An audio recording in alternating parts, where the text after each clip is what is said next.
Celebrate the summer solstice in community. Join our annual Arts and Wellness Festival to connect, create, and celebrate with the Sultry Sisters. In 2023, we explored what it means to cultivate your sanctuary. Our 3-day festival highlights BIPOC, women, and queer artists and wellness practitioners based in San Diego. Each year, we collaborate with featured guest artists to build our festival program, which includes creative expression classes, wellness workshops, and performances. Day 1 of the festival is all about connection. We begin our festival with a social mixer where attendees enjoy music, dancing, and have an opportunity to meet other attendees, guest artists, and us. Day 2 of the festival is all about creating. Our arts and wellness workshops give folks an opportunity to explore, embrace, and embody what cultivating your sanctuary means to them. Day 3 of the festival is all about celebration. There is music, dancing, performances, and an open mic for attendees to share. Without a doubt, we always close with a dance party and teach folks the sultry strut. We are grateful for all the memories made each year at our Summer Solstice Arts and Wellness Festival, and we can't wait to see you next year. In the meantime, remember to keep living vibrant and shining bright.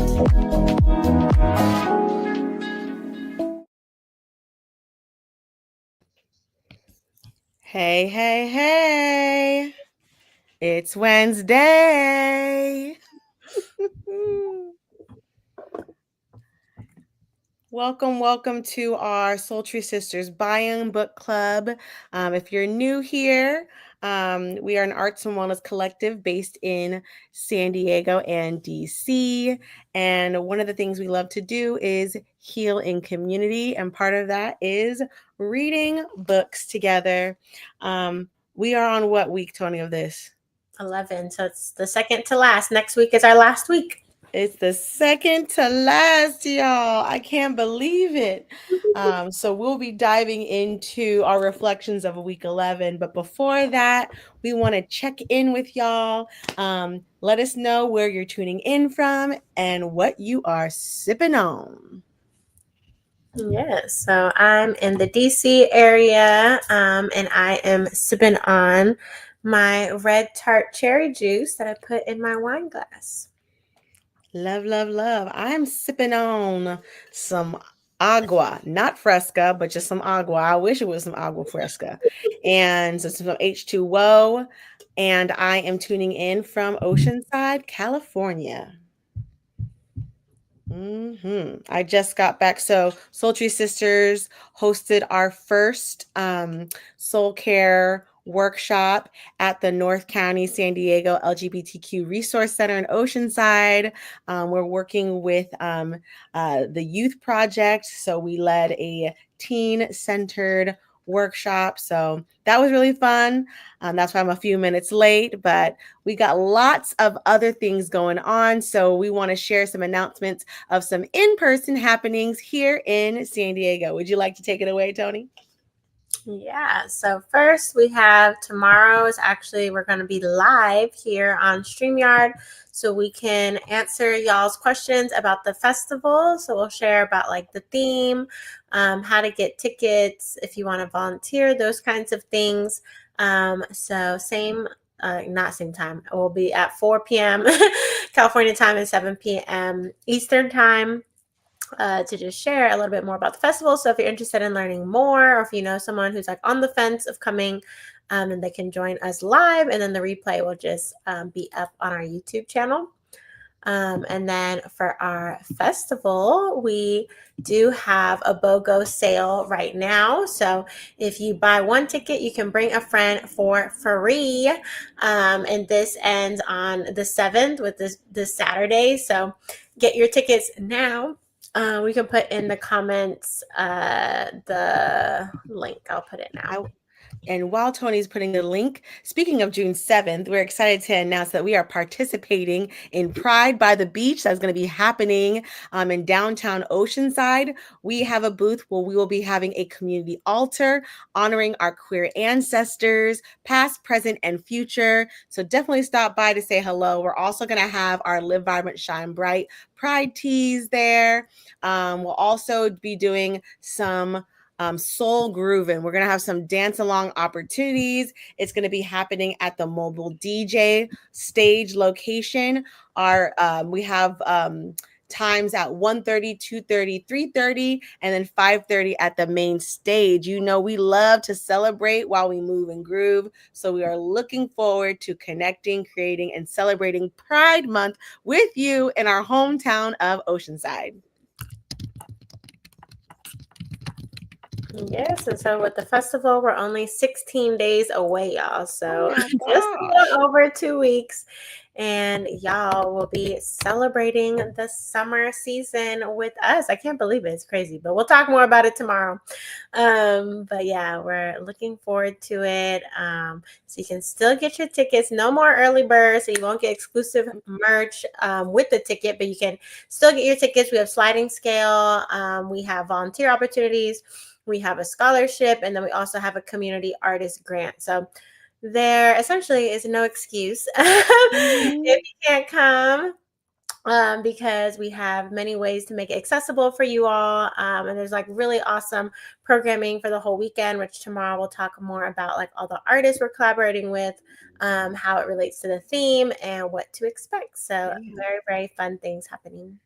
Yeah, and I really feel like reading The Artist's Way has been a great way to like gear up for the festival, because our theme is the human nature of play, and like Julie Cameron talks a lot about play and imagination, and through our artist dates. So if you've been a part of the book club and you're looking for a way to like celebrate the culmination, the festival is a great way. If you're like, I haven't read the book, but I want to get straight into it, the festival is a great way to like get straight into some of the concepts and ideas that Julia wants us to embrace, which is a play practice. So I kind of like this setup. How are you feeling doing the Artist Way, gearing up towards our annual festival? Yeah, I feel like seasonally it makes sense with like having more energy with like the springtime. Just not only my work life, but then also with Soul Tree, we just have so much more happening spring to summer. So it's quite challenging actually to get everything done every week for the Artist Way when this is actually like the ramped up time of the year for us, the most busy. So that is a challenge, because when we do it in winter, we are just focused on this essentially. So yeah, I don't feel focused. I feel very like I just have to get the week stuff done, and then I have so many other things to do. So yeah, for me, it didn't really feel as like I'm sitting in it and like, it's just like, oh, okay, I need to just get it done. Oh yeah, I have quite the opposite. I felt that way the first time, and this time I feel like I'm actually sitting with it. But I think it more so has to do with the fact that it's the second time around, and I think it also has to do with my schedule. So I hear you. Yep. So although we'll miss y'all, I will be glad to have one less thing on my plate soon. But we do have people joining us. So we have Kyle checking in from Wheaton with some sparkling blackberry Izzy. Ooh, that sounds yummy. That used to be one of my favorite flavors. Hashtag Costco. And then Jesse shares, I'm in SoCal sipping on water because I just did an arm weighted workout. Ooh, okay. Nice. I'm like staring at the arm weights that are like in my basket right here. I love me like an arm weight workout. Gosh. For me. So yeah, let's check in about the book club. How are we feeling? Week 11, recovering a sense of autonomy. Let's check in about our morning pages and artist dates. I think something that really rooted into me this week was the fact that we've created a ritual, a ritual of writing in the morning and a ritual of making space for ourselves at least once a week for an intentional amount of time. So with that said, how are you feeling with the ritual of the morning pages? How many did you do this week? How did you feel? For me, I got 6 out of 7 and 20 out of 21. Nice. Like, I'm excited to share that, like, I had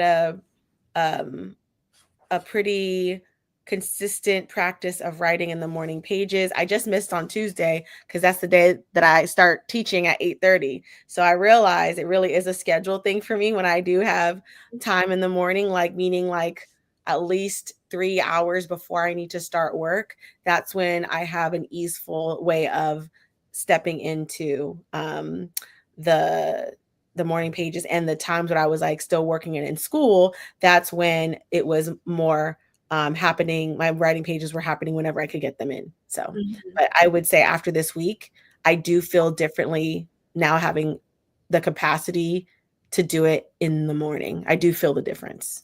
Mm-hmm.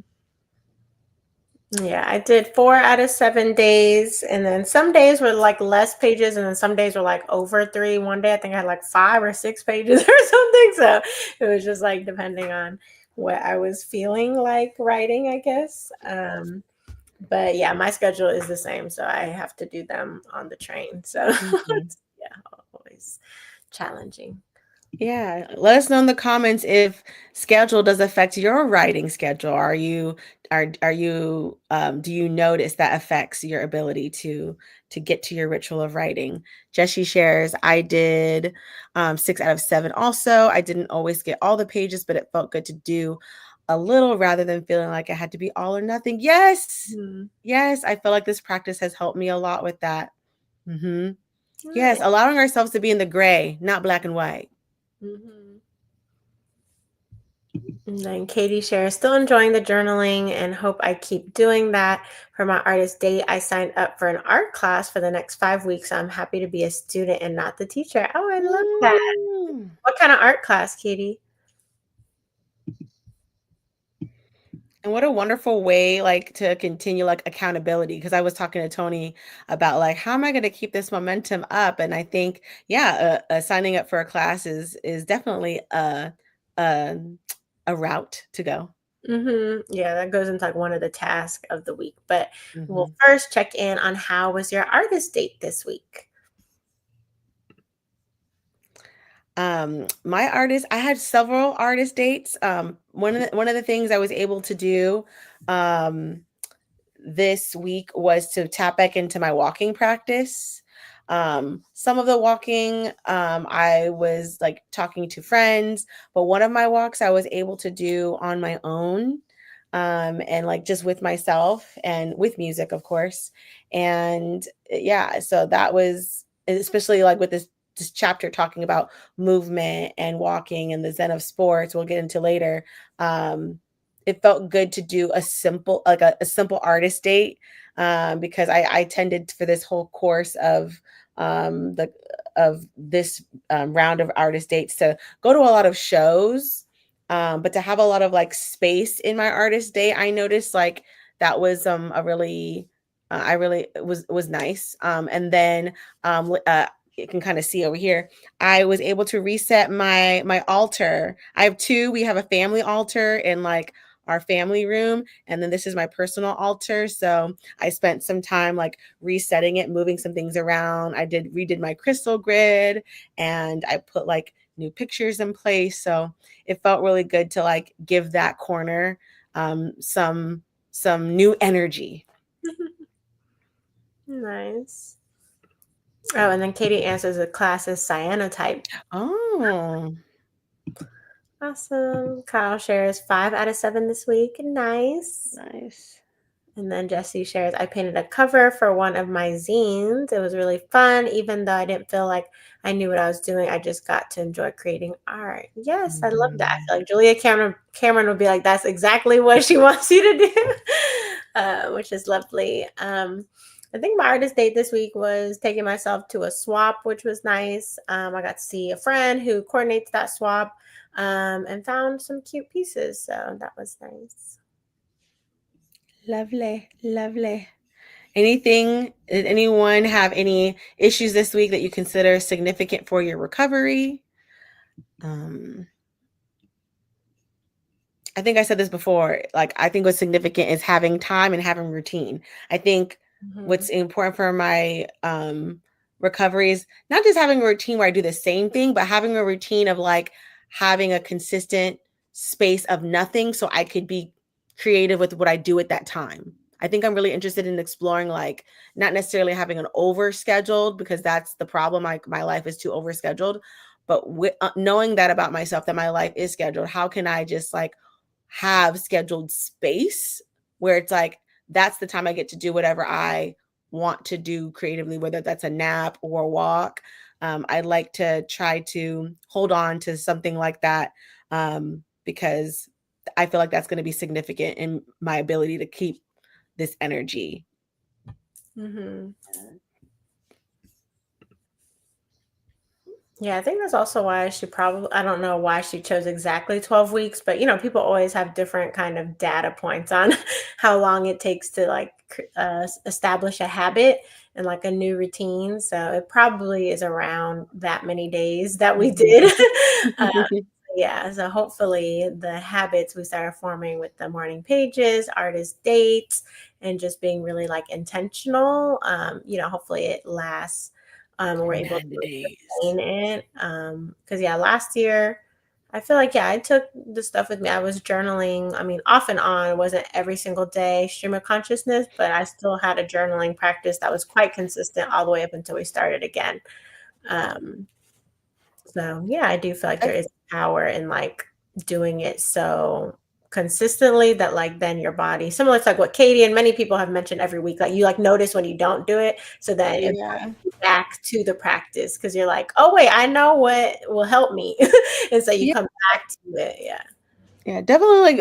Like I would like to keep up the journaling practice, because the artist date was easier for me to keep, but the variation is my artist date then turned into me still doing it with other people. So I kept up the consistency of doing things that are creative, but I didn't keep the action of with myself. And I think that's the one that's, to be specific, I would like to have more space in time for myself, not necessarily like fun with others, like myself.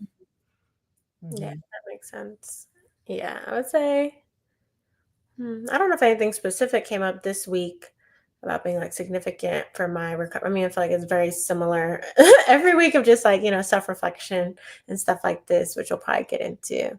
But Kyle shares, for my artist day, I pulled out a board game I had for a while. I wanted to learn and went through the very long rule book. It was nice. Lovely.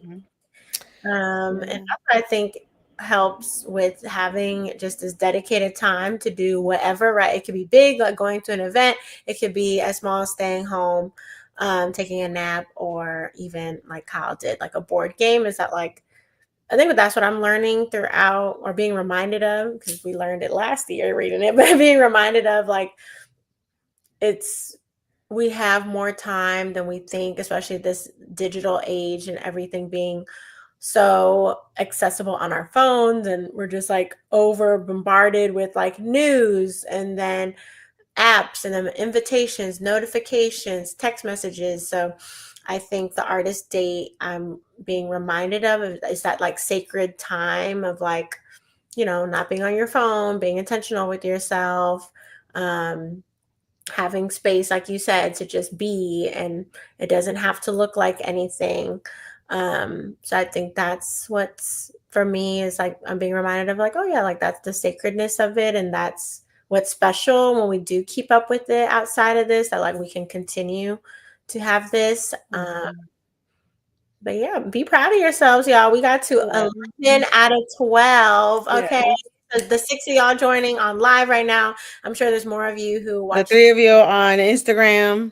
And then our replays. But like, yeah, if you made it this far or wherever, maybe you started later and you're on week 5 or whatever have you, we appreciate that you're joining. And again, just acknowledge how far you have come, because this is hard. It's not easy. I've met many people since reading this book that like aren't able to finish it, and feel sometimes like the challenge of like not having people to navigate the book with. So I'm just like, we still have this container. Like we mentioned in the week with Jenny was here, we're going to create some sort of other accountability space for us to check in about like our creative habits and all of these different practices that we've learned here. Yeah. Okay, this came up for me, now I realized, of the other issues this week that you consider significant for my recovery, being vulnerable. So I mentioned, like, I got back to my walking practice this week. And part of it was like allowing myself to be vulnerable and say out loud, this is hard. Like, I have tried to start walking again after my dog Missy passed last July. So I think what's significant for my recovery, and I'm trying to hold back my tears because like I not trying to like tap all the way into it, but like how what a relief I felt to say it out loud to like my family and my sister of like, I have been trying to walk. Like, I think about it and I've been writing about it since week 4, which we'll talk about later in the tasks. And like, I was just like, it was just like not happening. And to like say out loud, like, I'm proud I did the first one, but I'm gonna need help. I had several people reach out to me saying like, let's plan a walk, like call me on a walk. And I just like, as a person who's very hyper independent and, finds myself leading a lot of things, facilitating, to like be vulnerable, like this time I need help versus being the person to motivate, like I need somebody to hold space for me. It really felt so healing to like feel that. Like that whenever I need it, I can get what I give all the time. So I think for me, it's significant in my recovery is to remember the community that I have, even if it's not like in my face all the time, and to remember that like part of my like creative expansion is like vulnerability. And like we talk about that, it's talked about in the book all the time, like vulnerability, like be vulnerable. And part of me is like, no, I don't want to touch it. What are you talking about? And yeah, part of my vulnerability is like really like saying out loud what I'm grieving. And after I did it, I was like, oh, I'm not broken in pieces. After I did that, like I've walked 3 times since. So I think it's like what I was afraid of. I was afraid that like if I say it, then I really won't be able to walk, but quite the opposite, that I was able to get support to help me walk. Mm-hmm. And, I wasn't able to go on Tuesday, but I've started since Sunday. So I would say like that's this week, like I'm realizing of like how important it is to have a community around my recovery. Yeah, that makes sense. And it's also like what they say too is like you have to move through the thing. So like even you just naming that and sharing it with the people around you is helping you move through the grief versus it's like elephant in the room just like there perched gathering dust, right? So it's like, yeah, we do have to like acknowledge these things. And at our final radical soul care session, our guest artist Rose talked about that too, like her experience of deep grief and coming to composting and working with the land had helped her process her grief, which kind of goes a little bit into what we talked about this week too, of like that forward movement and this line of movement. And that could be all kinds of things, but it could be gardening, like with Rose, and composting. It could be taking walks, like you're sharing. But like there is literally like healing properties. Yes. And like don't stay in the stagnation of the grief, of the hurt, like all these things are a part of life, like just the seasons, right? Like there was winter Yeah. time, things were dormant, things were cold, frozen, where I'm like in the East Coast, like, oh my God, am I gonna see the sun ever again? And then now it's summertime and we're hot and humid, and so it's just like nature, there's different seasons that we go through.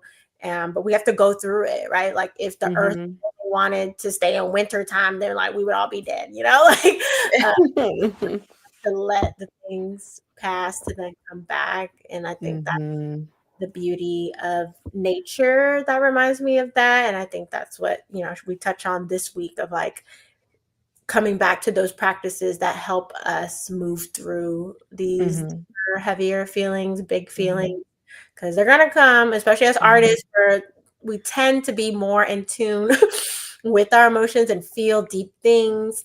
Not everyone, but many of us. And so we have to find ways for ourselves to move through that. Mm-hmm. Our art, but sometimes we can't do the art. Sometimes we got to go Yeah.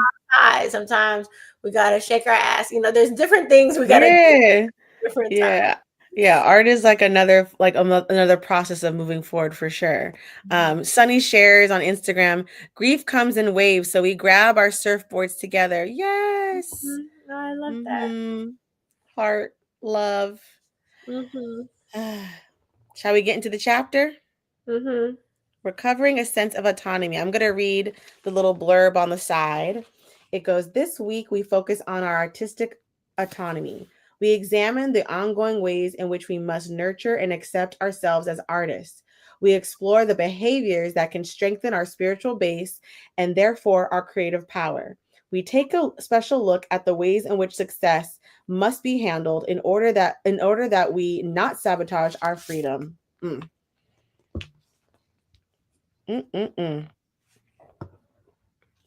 And so the first section is acceptance. I'm going to read the first section of acceptance.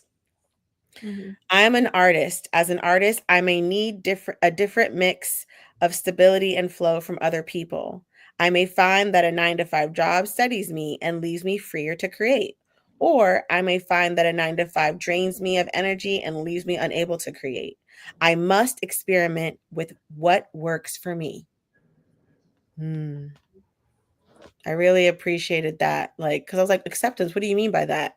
And how I interpret it is like the acceptance of whatever you need is personal, like accepting like your truth of what's going to help you have a relationship with creativity and spirit.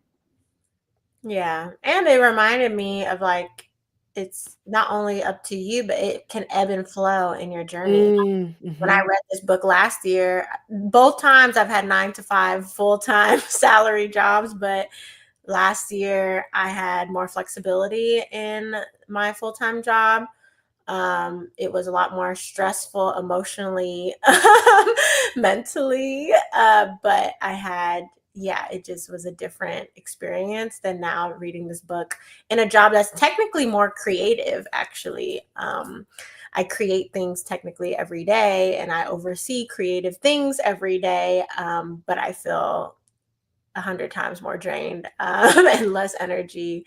So yeah, it's like, again, it just even ebbs and flows and it doesn't even have to look like one thing either. Cause sometimes what I'm learning in my journey, I guess this time reading the book, is that like things from a distance can be like, oh yeah, that's going to be so creative, or that's going to give me this freedom that I want. And then once you're in that space, then you're like, oh, actually, this is not quite what it is. Or it could be the opposite. You can be like, oh, I found my jam and I found my balance and my flow. But I think that's what this section is about, is like accepting whatever Mm-hmm. you're experiencing, and then also accepting that it can change, and that if you're noticing that like, oh, you want more stability, then to accept that like, okay, then there might be something else I need to do, or if you want more flow, then vice versa. So I think Mm-hmm. that's part of the acceptance too, like Yeah. accepting that there's different things that will help you Mm-hmm. for different outcomes, right, depending on what your goal is. Yeah. It reminded me of like, when I was teaching dance full time, choreographing for a competitive team from the outside, I was like, oh, you're being so creative. I didn't have capacity to do anything creative outside of that creative job. So yes, it's exactly what you're talking about. And I was not like I was missing like my own creative practice. And so I had to find a new balance. But in like I would say like how many years later now, it's changed like multiple times. So it is like there is truly an ebb and flow. It's not like it's this or that. It's like if and when. So yeah, it's definitely that. And mhm. Yeah. And like even the next paragraph after that is, an artist's cash flow is typically erratic. No law says we must be broke all the time, but the odds are good we may be broke some of the time. Good work will sometimes not sell. People will buy but not pay promptly. The market may rot in even when the work is great. I cannot control these factors. Being true to the inner artist often results in work that sells, but not always. I have to free myself from determining my value and the value of my work by my work's market value.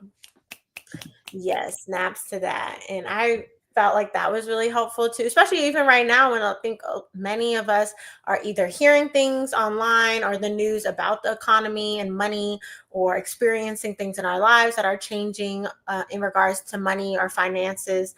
And so I think that's, in my experience right now, I feel like it's at the top of a lot of people's mind of like money and like, okay, if I'm doing something that's helping me get money because I need money, I'm saying this as like a general statement because I need money to be stable and XYZ thing. So I appreciate this paragraph of being like, as an artist, it's going to ebb and flow. And even maybe not even just an artist, but especially since we're talking about the artist way, but like it's going to ebb and flow. There's going to be as an entrepreneur, times when Mrs. Zona, it's flowing in and you're so abundant. You're like, oh my God, I got opportunities here and there. And then there's times you're like, wow, I'm doing so much work and like the checks are not coming in, right? And I very much so relate to that. And like it is hard. And that it does take a lot of unlearning and deconditioning that, like, yeah, your work, we talked about this multiple weeks before, but like, yeah, your work and your value doesn't have to be tied to someone buying something or even coming to a show or saying your work is good. You don't even need that validation to say you're an artist. But that is something, I think that's part of the acceptance too, to accept that like you are an artist or like your work is valuable. And once you accept that for yourself, then it does help to kind of dissipate some of those like censor that could be inside. That's why I like the line, I must learn that as an artist, my credibility lies with me. It lies with me, nobody else. Katie shares, I realize I prefer to have a non-creative job so I can channel that to my art. Yes. So everyone finds their flow and like what makes sense. And yeah, I think it's like what people say all the time, like you have to sometimes also experience what you don't want to then know what you do want. And so sometimes, you might have to try on different jobs or different things, different projects to see what feels good, what flows, and what doesn't, to help you get more clarity. Yeah. I think it goes into this, like the first quote that you shared, Tony. As an artist, I may need a different mix of stability and flow from other people. Exactly. And essentially with the acceptance section, she just shares a bunch of different ways that kind of like deconditioning. Again, we're at week 11, we're about to end. She's just like, I feel like she's trying to emphasize, right? Like, okay, what is it that we're accepting? What is it that we are trying to strive for? And on page 180, she shares, creativity is its own reward. And so she just talks about like, it's okay to be bad at something. It's okay to do it and try it on another side. And she says, as an artist, I must be very careful to surround myself with people who nurture my artists. So again, talking about also accepting the environment that we're in. And accepting doesn't have to mean like, oh, I give up and like, because this is what my reality is, I can't change it. That's more just like being passive or like, I don't know the word, but acceptance, I think what Julia Cameron is saying is like to have like that self-awareness. And then if you notice there's like a discrepancy or like a uneven thing, then to be like, oh, okay, if I'm feeling like I'm in a state of not flow and there's people who aren't nurturing me, then okay, you accept that like, oh, I need people around me who are supportive and who have very similar dreams that are going to motivate me to get things done, right? Like what even the example you shared, Alyssa, about your walks, like you're accepting that like, oh, I need people that are going to hold me accountable and who like to walk as well, who want to check in on me and talk to me while I'm doing this activity.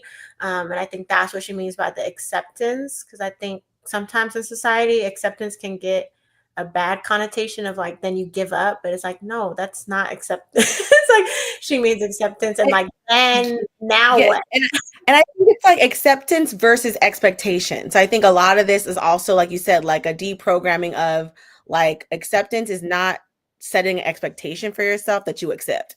It's accepting that your expectations will and can change, Mhm. and and to help reframe our expectation of creativity, because there's even a line that says, I cannot plan a career to unfold in a sensible direction dictated by cash flow and marketing strategies. I need to create what wants to be created. And Mhm. so a lot of times, like when we want like linking creativity to capitalism is what she's trying to say is like is is a very hard thing to do. And like a lot of us, a lot of people want to like glamorize that, like to be an artist and to successful artist, which would be the next section. And I think she's really getting like trying to like drive in like um that like a lot of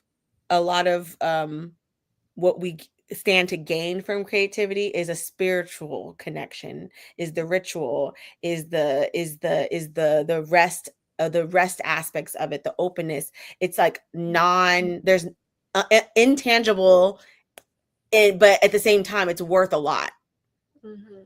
but it's worth whatever you're gonna put on it. I don't know how to say, but it's like I think she's trying to be like all that we've been trying. It's like if you're expected to come to this book and have a productivity for your creativity, that is not what it is.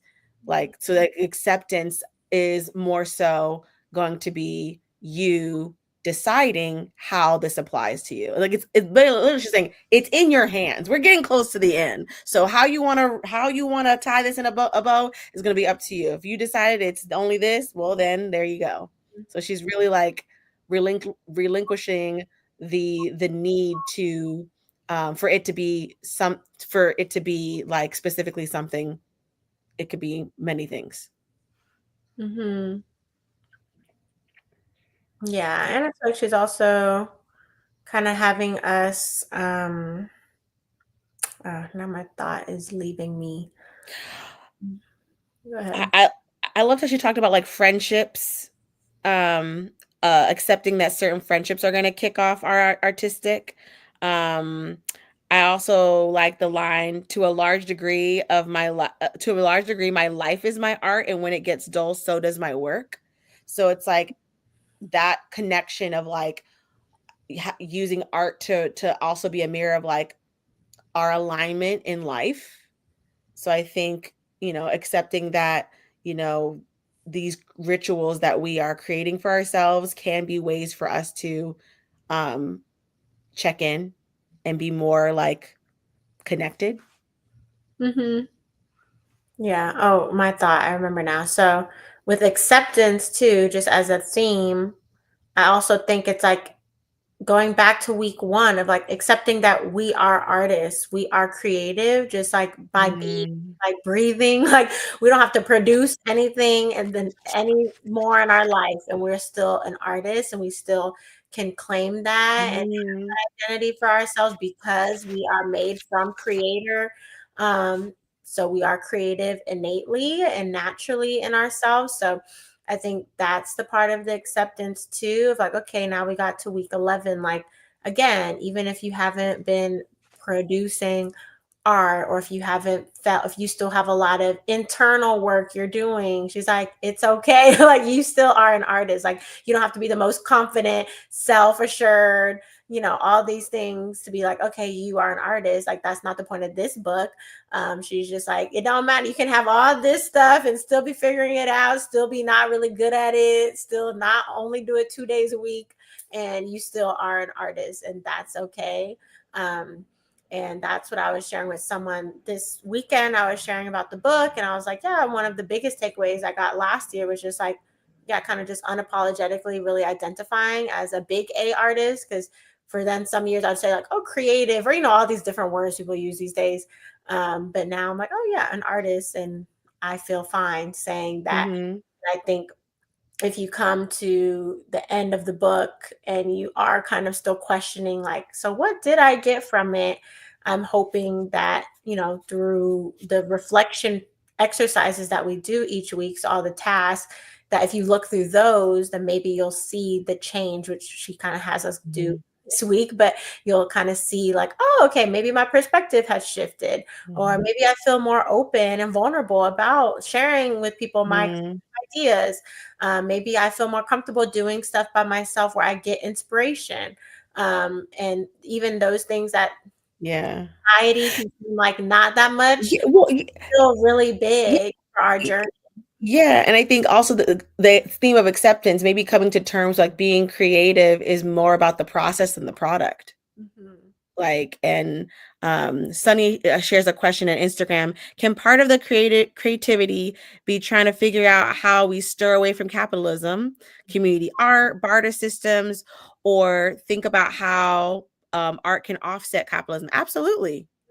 Absolutely. Yes. Definitely. I think part of like being like queer and BIPOC is being creative and surviving this very violent world. I think it's a radical part of a lot of our beings. So yes, I think creativity is a way we conspire together against capitalism and other oppressive systems.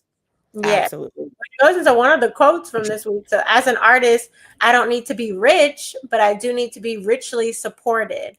Right. So that's what you're speaking to, Sunny. You already on chapter 11. You tapped in. Exactly. Tap, like Julia Cameron was, each week she is sharing these nuggets with us to help us with the reframing and the unlearning. Because it's like, who are you surrounded by? Right? Like what to Sunny's point, right? Like if we're doing a barter system, then you have people around you who you have shared values where you all nurture each other, whether that's through your art or just each other as human beings. All these things that are important that, again, I think in our everyday society, if we're not intentional about thinking about these things, we can kind of brush it off. But I think it is important to think about like who is nurturing in my circle and like who is nurturing me, who am I nurturing, right? You want that reciprocity, that mutuality, which goes into kind of like we read All About Love by Bell Hooks years ago, but she talks about like, her definition of love is nurturing one another's spiritual growth. And I think that's kind of what we're talking about too, of like finding our community of other artists and creatives who nurture us, right? I guess that's like an act of love in a way, right? So maybe creating art is our act of love in a communal sense. Like it's definitely creating art as an act of love in a communal sense, is an act of connecting, belonging. Because like part of art is sharing our reflection. Like what we see is what we create. What we create is what we see. Yeah, for sure. Ooh, we dropping gems, y'all. Oh, and then talking about play, how this now this go around, I feel like I'm very sensitive to when she uses the word play because that's our theme of the 2025 Summer Solstice Festival. But she shares on page 181, to be an artist is to recognize the particular, to appreciate the peculiar, to allow a sense of play in your relationship to accepted standards. Right? Like you're recognizing, so you're kind of like opening up your eyes, having this insight, this clarity, and then appreciation, and then the sense of play, which I think is so important. And again, she says your relationship to accepted standards, right? So there's these standards or these expectations, these norms, all whatever word you want to use. And she's like, so what is your relationship to it, right? So I think that's helpful too, of like even just that framing, like what's your relationship? Because just because these things exist doesn't mean we have to have the certain relationship to it, right? We can, like Sunny's talking about, we can shift the narrative and have more barter, more communal systems, and we don't have to have such a rigid relationship to capitalism, right? So I think all of this, all the conversations and the stuff everyone is sharing, like we're on the same frequency, like wavelength. Yeah. So the next section is success. Yes. And the first line in the section of success is creativity is a spiritual practice. That is not the first line I expected. She goes, creativity is a spiritual practice. It is not something that can be perfected, finished, and set aside. Interesante. Yeah, Mhm. and like to complete that paragraph, she shares, it is my experience that we reach plateaus of creative attainment only to have a certain restlessness set in. Yes, we are successful. Yes, we have made it, but dot dot dot. In other words, just when we get there disappears. Dissatisfied with our accomplishments, however lofty, we are once again confronted with our creative self and it hungers. The questions we have just laid to rest now rear their heads again. What are we going to do now? Right. And I resonated with this section because I was like, girl, you reading my mind because that's how I felt in this 2025 of these last 6 months is many of those questions I have been grappling with in my morning page journals. Like, girl, again, you writing about this? Here we go. Here we go again. Now you're telling me, fill in the blank. The Artist's Way, the musical. The artist way. The artist way. Coming to you on Broadway. Starring the Sultry Sisters and the Collective. My creativity comes in, y'all, with the crazy ad libs. I love the ad lib. Okay, let me put her back. Next part. Not Jesse sharing better than Grease. Absolutely. I think again, which this book, the subtitle was The Artist's Way, A Spiritual Path to Higher Creativity is the subtitle. And again, I think some people, even me, when I first picked up the book, I didn't really understand when she talked about the spiritual path. But after I read it the first time, I was like, I get it. Yeah, once I got towards the end last year, I remember being like, oh yeah, this definitely is a spiritual book. Because even the first week talking about God, creator, universe, that didn't get me. I was like, you can still say this and it's not a spiritual book. It could just be personal development. But it was like after week, I'm like, oh no, it really is, at least in my experience of the book, is a shift of like just tapping more into my spirituality through, the intentional time with self and the artist date, the morning pages of just that stream of consciousness, just you and God, or you and creator, you and the page. And I felt like those rituals that we do every week really helped strengthen that part of my spiritual practice, right? Which had, but even before the Artist Way, I had those elements in my practice, but doing it again every day, 3 pages, or however much you're able to. But I feel like I was like, oh yeah, no, I'm tapped in. Like it's a different feeling for me. Mm-hmm. Yeah, for me, I think like this, like just responding to your you talking about like being a spiritual practice. I feel like it's because a lot of times when people think like, oh, when you ask the word spiritual versus like religious, and like for me, when I answer, like my spiritual practice is rooted in my own rituals, and my rituals change and they're not fixed, and that's how like I define the difference between the two for myself.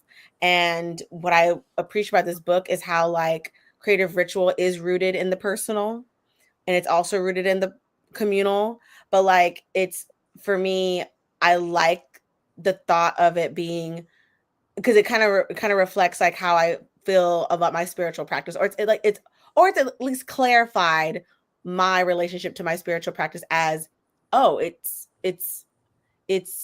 a response to my environment, it's a response to my culture, it's a response to my values, it's a response to what I'm enthusiastic about, what I gravitate towards. So it's all those different layers as what I'm realizing like the spirituality of creativity brings to my work, or like my life, I guess. Mm-hmm. Yeah. And I think if we're thinking of like write the subtitle as a spiritual path to higher creativity, where it's like, yes, you can be creative and not spiritual, but Mm-hmm. if you have this yearning to have a deeper connection to your practice, or you feel like there might be something that is kind of missing or isn't quite, you're not quite tapped in, that I think, again, going through this book is sharing that, like, oh, maybe it's that spiritual rituals that you're missing that will help you connect to your artist self better. Well, that's what I think that's, and thank you for helping like sharpen that comment of like, to me, like what I tell myself, like as the spiritual is the spiritual is ritual, the ritual is spiritual. Like it's like it informs the other. So the ritual of doing these things have felt like a spiritual practice. So the ritual of being creative and doing creative practice feels spiritual to me. Mm-hmm. Exactly what you're saying. Mm-hmm. Yeah. And I think, I mean, we don't need to get all into it, but even people who are like religious and have certain, like, I don't know, I think of growing up in the church, right? There's a choir, they're singing gospel music, like Liturgical dance. yeah, like someone wrote the Bible, they have to write it down and interpret the Are you story. talking about like a writer, an author? Yeah, so it's like they, like, again, I think sometimes because of maybe the historical context, or I don't know the words, the cultural shifts, that like it kind of makes it seem like it's not creative. But then, I think of our uncle Carvis, who, is creative and also in the church, and but I don't think we grew up being like, oh, these people are like church artists, or I don't know, like I don't think people really talked about, like, I think it was more so as like, oh, that's their way they share their spiritual. Yeah, and to take even like further, like to be more like from like an indigenous lens, the community is creative, right? Like communities are creative, and communities do have rituals of singing, dancing, archiving, telling their stories, like the preservation of like communities is a creative act.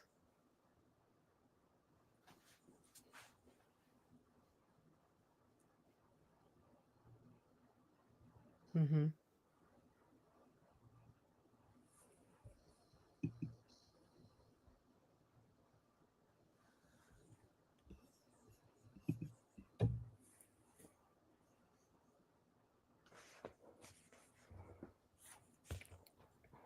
Any other sections in the success that stuck out to y'all?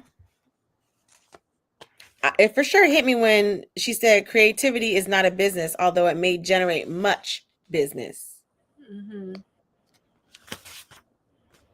Which is Right. definitely not what the influencer culture is pushing right now, right? Like Mm-hmm. right now with social media, it's very much so pushed as content creators, right? And their creativity becomes a business, and then not even just like a sole person, like entrepreneur, but then big brand corporations are then using these people's creativity, right? So it's like, I think currently there is some social commentary there that could be said around kind of how the culture has shifted with Instagram and just social media, of how like creativity has been more, even like the app Instagram. Content creator. Yeah, that's what I said. And Yeah. so like on Instagram, it started off as you were just supposed to share your photos, like an instant, oh, here's these photos, and it was connecting people through photography. And then you had these cute filters, and they're like, okay, cute, like people are like sort of artsy but just Mm-hmm. sharing, no pressure. And then now internet culture has shifted so much where it's like very curated, and I do think they are creative. I'm not the type of person that thinks that content creators are not artists. I do think that they are artists. It's just No, different. no, I'm saying it's the business, linked to the business. I know. Business part. I'm not even commenting on that. Yeah. Oh, okay. um and oh, now I lost my train of thought, but yeah. Jessie shares the part about willingness to be a beginner again. Mhm. Mm-hmm. Yeah, I like that part too. it is this willingness to once more be a beginner that distinguishes a creative career. Mm-hmm. Talking about creative career turning, yeah, to have a creative career is to be able to pivot, and sometimes that equals being a beginner again, for sure.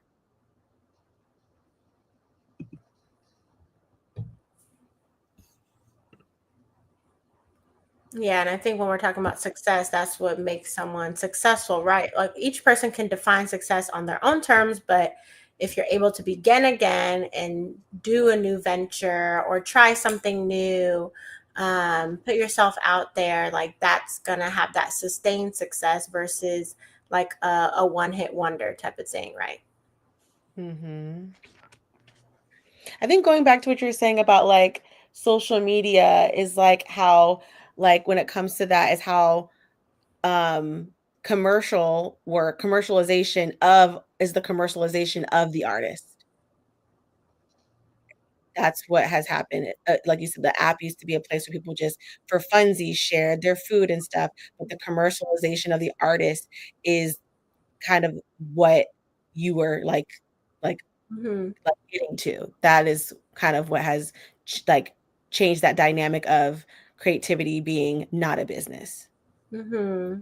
And also, like when we think of social media, then there's all these metrics now, right? Before it was like, oh, you sort of had likes, but in the very beginning, you didn't really even care if you had likes or not. But now it's like Instagram's always telling you how many likes, how many impressions, and so even that part, I guess, is also probably the business of the art when we're thinking of just the social media version of that, which is hard to like get away from in the current space we're in. But sometimes you want to post on these platforms to then share your art because then sometimes you can find that nurturing community online. Like I found a lot of folks online in doing the things that I am interested and passionate about doing. So I have like a mixed relationship with the social media realm because there's ways that I'm able to find people who are very nurturing, very supportive of what I do. But then it is hard because the apps themselves have this like, yeah, business, capitalist, white supremacist way that Well, they operate.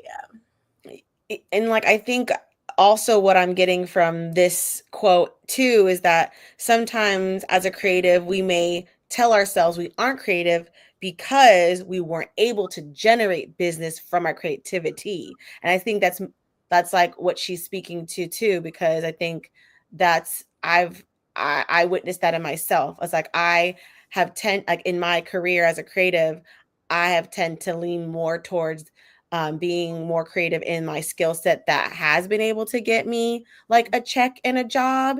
And through the artist way, I've been able to like tap back into the things that I am passionate about and interested in that aren't linked to necessarily benefiting as a business.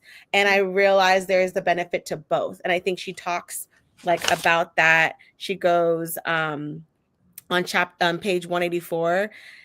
Is it to say that the many creatives laboring in fiscal settings should remember to commit themselves not only to projects that smack of the sure thing, but also to those riskier projects that call to their creative souls? You Mhm, don't need to overturn a successful career in order to find creative fulfillment. mhm, It is necessary to overturn each day's schedule slightly to allow for those small adjustments in daily trajectory that over the long haul after the course and satisfaction and the satisfactions of our careers. So it's saying like, okay, no need to overhaul your life, but how can you add a little bit of like personal risk? Maybe the personal risk is like going to that event by yourself. Personal risk is wearing that one outfit that is for the special occasion, but you wearing it on a Monday. I think it's like that part too of like, understanding like it, yeah, there's it's weighted on both sides. mhm. Mhm. Definitely. And then we have Sunny in the Instagram chat sharing a second volume of the book should be written with a chapter on social media because it's a double-edged sword. I'd be interested in the generational difference and her opinion. Yeah, I feel like there she probably would have a lot to say. And yeah, I am curious. But yeah, I feel like it's social media these days are so baked into many of the things that we do, or many, even if let's say you're an artist and you're personally not on social media, but the people who are taking your art, they might be on social media. So I feel like it still just does a lot with our brains mentally and psychologically that we probably would have to do a lot of detoxing to really get back. So again, that week 4 of the of the detox or the deprivation week we did of no media, no social media. Well, we added no social media, but she said no media, no reading, no TV, all that kind of stuff. Yeah. I think that's kind of like a baby, like Mhm. her, like a little bit of her Yeah. talking about that. And like, I'm sure she probably would have more commentary, and maybe she'd have more weeks throughout sprinkled Mhm. in of deprivation, because it's so like at our fingertips versus when she wrote this in the 90s.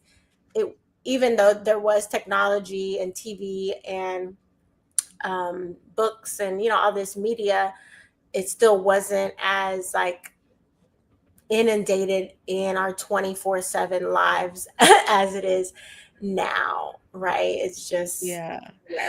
Well, speaking of that, like I thank you, Sunny, for bringing that up, and Tony for illuminating it more of like she probably would have had more tasks Mhm. and chapters. But there's a paragraph that talks about like successful movies and like the demand for sequels and books to have the trilogies Mhm. and she goes to say, for potters, composers, choreographers, the problem is the same. As artists, we are asked to repeat ourselves and expand on the market we have built. Like, for instance, for content creators, like, oh, look at your metrics, whatever performed well, do more of that content versus the one that you actually enjoyed, like without feedback. Like, to have feedback in the process. She talks about that too in earlier chapters. Like, do you share it when it's still early in its form, or do you like allow it to have air and ebb and flow? And I feel like sharing a lot of like the process of sharing your art on social media, like it intercepts with feedback that might send you astray. So there is like an interesting, I feel like there could be a whole book actually, Sunny, not even a chapter, on literally this. And she says, sometimes it is possible for us, other times it's not, to reproduce.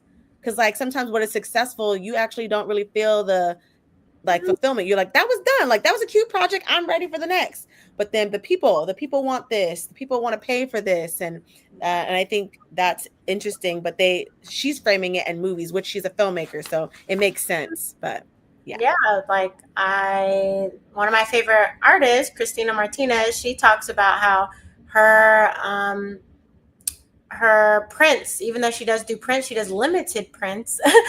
And they're like signed and stuff. And like people ask her all the time, are you going to restock? Are you going to restock? And she's like, no, because that's what it is. Like, I'm not just going to keep producing these things. Like, she makes new art and then people can buy prints of the new one and it's still limited. Um, and I appreciate artists like that who are very true to themselves. Like, no, like that's not how my art works. I like people too who are like on their page. I'll see sometimes when they're like, it's just as is, like whatever my inventory. I just made one of one and that's good to go. Or I made 5 of one and then y'all can get those. So I do appreciate that too, of the more, I guess, maybe artisanal kind of art. Maybe that's the word some people probably would use. And then also, I know someone who she had a kombucha business. She was a Black woman kombucha um, creator when I first moved out here. And then the demand got high. From what I understand of her business, is that the demand got higher, but she didn't want to have to make those decisions to then have to turn it into a really like producing machine. It was lovely kombucha. I loved it. It was so tasty, so delicious. If you ever make more, please let me know. But I understood and I respected that she was like, actually, this is now becoming a bigger like taking her out of like the craft of making it, and then it became a business, right? But she was doing it for the craft of the creativity of the artist, like the culinary artist of making that kombucha drink. And then if you have to produce it in mass and do all this stuff, she's like, oh, I didn't. She made the choice to not do that. Even though I missed that drink and all the flavors she would make, I respected that. I was like, oh yeah, like sometimes you have to understand that like actually this isn't what I want. And I've actually heard of, I don't know them personally, but I've since the pandemic, in the last 5 years, I know of at least 3 other Black women business owners who decided to just step away from their business, either sell or just close it down when they realized the demand was more than what they wanted and they wanted to go a different direction in their journey. So maybe do a different creative venture. Maybe if they had a hair product business, now they want to do a podcast, or now they're doing life coaching. And I think that's a part of, again, what Julia is talking about, like this sustained success as an artist, is to understand when you're done with the project and when you want to move on to something else. You can always pick it back up if you want as well, but like to know that like you don't have to stay in this one thing. Even if you were successful, you could be amazing, buku bucks. People demand like, oh, I want this every week, or I want this, and you can still be like, oh, actually I don't want that, and that's okay too. Yes. Yeah, that speaks to a lot in the success chapter, like being able to have the discernment and the boundary of like, I'm going to do something different, but success will make you stay in something longer. Sunny shared, you can go viral, your art could get ripped off and blow up. It's so tricky. Yeah, so the virality too, like of how that can compromise your work, whether by making you burnt out for having to produce, or even it being at risk of being taken from a bigger company who has the capacity. So, like the creative is sacred too. Like that's also a thing. Like keeping things to ourselves is not necessarily like there's an aspect of that, of why people might choose to like only give their art to friends or not even sell their art, to be a protective of avoiding like some of these things. But that's the whole I guess balance of balancing what it means to be successful. Yeah. And kind of closes that chapter with saying, what is more difficult and more critical for us as artists is to continue to meet the inner demand of our own artistic growth, right? So not only are we artists as we are, but also we are growing as artists, and we want to see that through and to honor our own growth and not just see ourselves as one thing, or not allow the censor to get in the way of what we truly want to, our true desires. And to like lean into that curiosity, I feel like is also what we learned through this journey. That like when we talk about imaginary lives, she's like, okay, list out all these things that sound like you're interested in doing, sound super cool when you were younger, sound cool to you today. And then she's always like, oh, and go do that. Right. And that's part of the artistic growth, is like allowing yourself to do these things that maybe before this journey you wouldn't have done. You'd always be like, oh, that'd be so cool to do one day. And she's like, today is the day. No day but today. Sorry. So I hope we don't like lose that curiosity, even after the book club, of like, if you find yourself intrigued by like, oh, that seems cool. How did they do that? Oh, they're doing a printmaking class next week, to lean into those things and to keep doing that, even outside of this container. Because I think that's, again, where the growth continues, is like to just each time just listening to that little artist's voice that you have. Jessie shares, a lot of zine culture involves exchanging zines, not for money. I did learn about that. Yeah.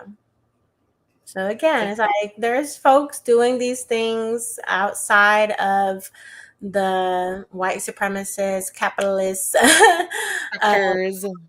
so yeah, like lean into that. And if there's something that you do specifically that you haven't seen others do in a way that's like communal and all that stuff, then maybe start it yourself in your own neighborhood and then see where that goes, right? Mm-hmm. Okay, next section. Shall we go to Zen of Sports, Mindful Movement, y'all? This was a timely this is a timely section for me. And I always like to what's the first line Julie gonna put in this section? She says, most block creatives are cerebral beings. We think of all the that's the first. And I was like, interesting. Most blocked creatives are cerebral beings. I'm like, And then she continues, we think of all the things we want to do but can't. Early in recovery, we next think of all the things we want to do but don't. In order to effect a real recovery, one that lasts, we need to move out of the head and into a body of work. To do this, we must first of all move into the body. Mm-hmm.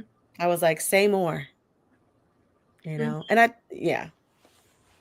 Exactly. And I think, again, she's talking about like one that lasts. So we're talking about like, how are we going to sustain this after the 2 weeks of this journey, right? Is moving out of the head, which we've been talking about since week 1, right? She wants us to list out these things that are in our head so then we can realize some of these things are either sensors or we're judging our own self, or we're not allowing ourselves to have like an open mind about something. And she's like, get all of that out and be in your body. And we talk about this forward movement too. She talks about like walking. And she's like, what we are after here is a moving meditation. This means one where the act of motion puts us into the now and helps us to stop spinning. 20 minutes a day is sufficient.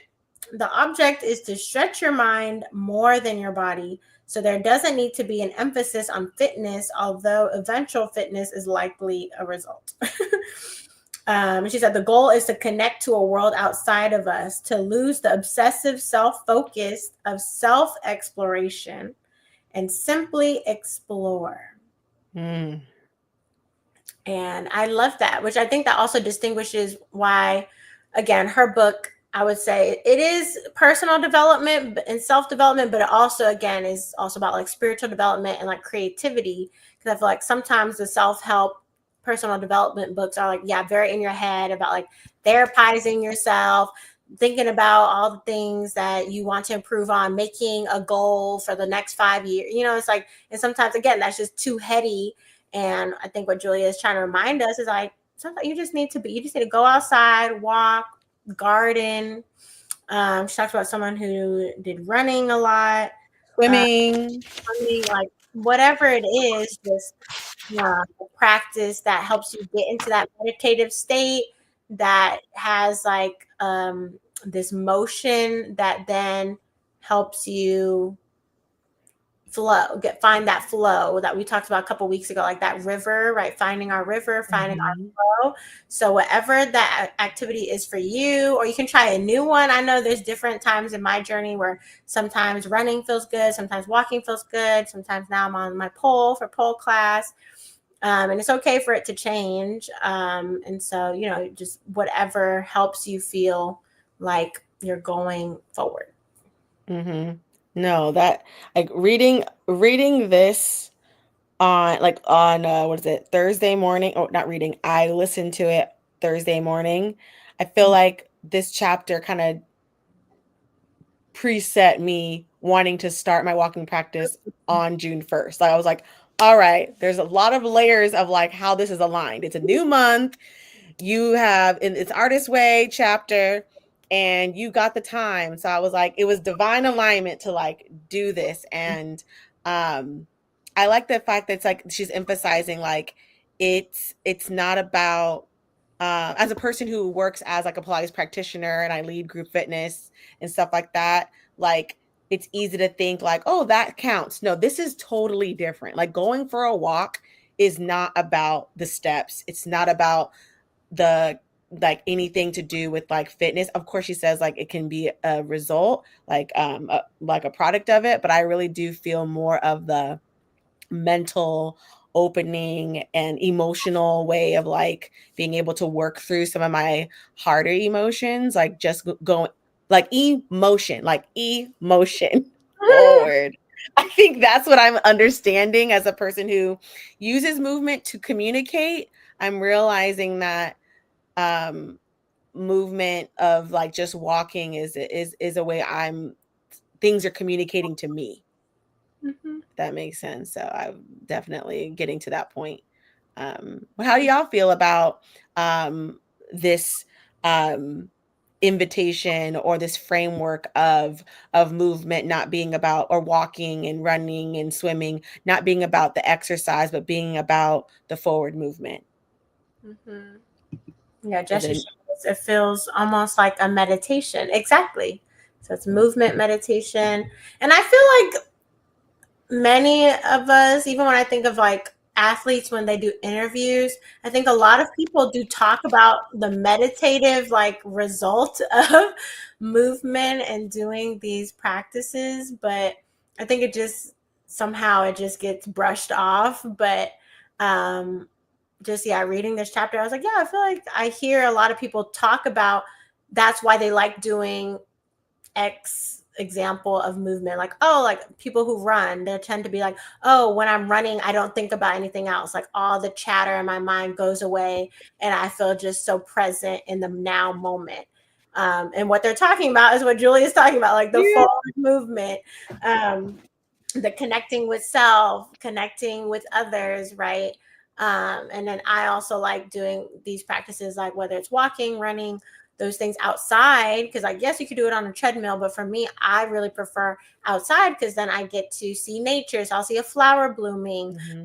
I'll hear birds chirping. Sometimes I'll see, something that is like a spiritual totem for me, like butterflies or something. And then it helps ground me or affirm something I'm like processing or thinking about. So I also feel like that's a part of it too. Depending on what environment you're in, but it could be like, connecting to things outside of yourself, which also Mm-hmm. help you get out of your head. Mm-hmm. No, definitely. Yeah. There's also a part where she talks about uh, that rhythmic, repetitive action transfers the locus of brain's energies from the logic to the artist hemisphere. It is there that inspiration bubbles up, untrampled by the constraints of logic. Yeah, like have you?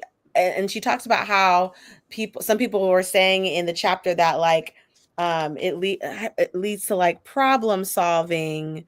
Where I'm trying to find where she said that. Um, there's also a part where she says exercise teaches the reward of process. It Mhm. teaches the sense of satisfaction over small tasks well done. I like that part too. But Mhm.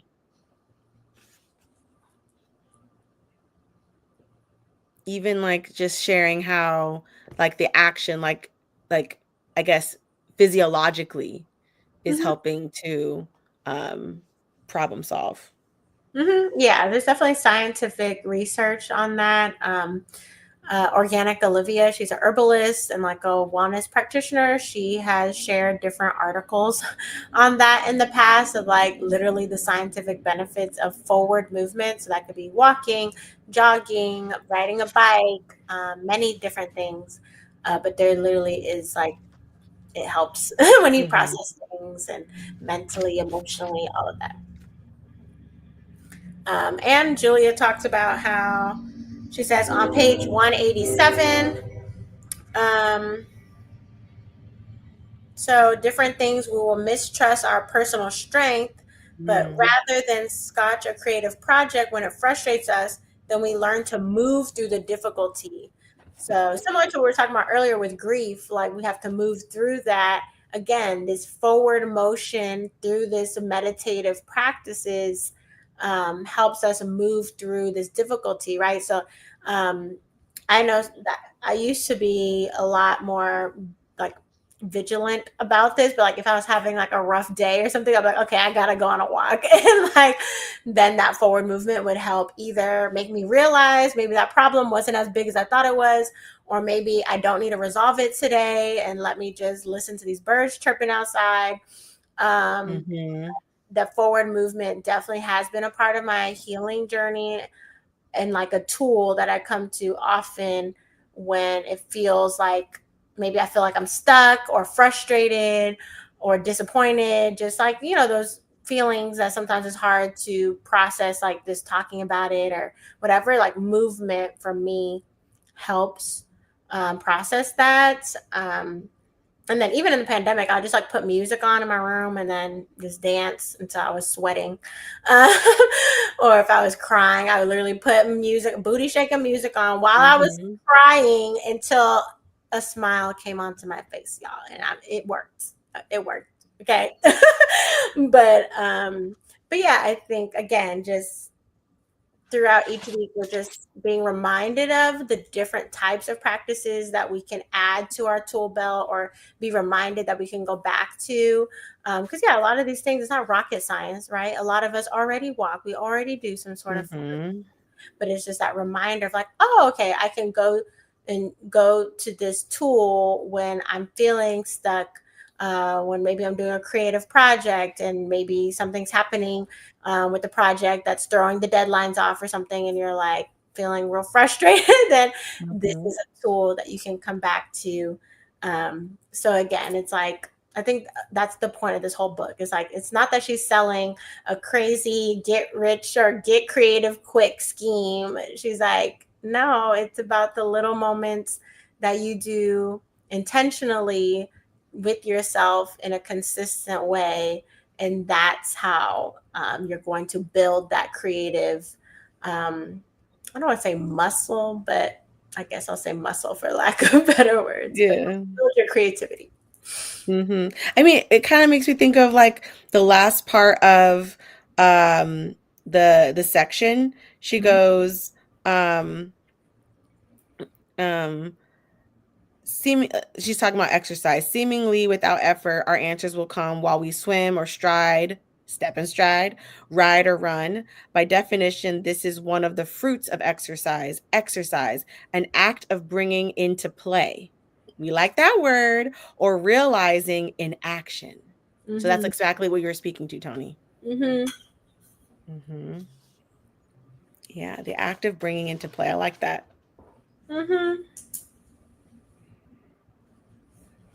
So did that reading that section inspire you to add more forward movement in your life? Did it affirm the forward movement that has been working for you? Let us know in the comments if like this thought of forward movement and it having an effect on our creativity, did that resonate? Or is it something that you have yet to make the connection to? Yeah, I feel like ever since the pandemic is when I've had a strong and consistent walking practice. Um, and then around that time is when I would hear the research from other like wellness practitioners about the benefits of forward movement. And so then hear it in the artist way. She's like very affirming that like, oh, okay, the things that feel good for me make sense why they feel good for me. So it's kind of just giving that backing and that like support of like, oh, this is why that feels good. Because I know sometimes, you know, like you might try something out on your own, you're like, oh, that felt good. But you're like, is it just me? Am I like placebo effect like myself, like thinking that this is helping? So I felt like it was just affirming of like, oh, this is why it's helpful. And I do feel like there has been also times where I go for a walk or something, then get like a creative inspiration or an urge. And so, you know, it's probably part of those like releasing the dopamine and oxytocin, Mm-hmm. all that stuff. Endorphins. Yeah, for Yeah, sure. the hormones.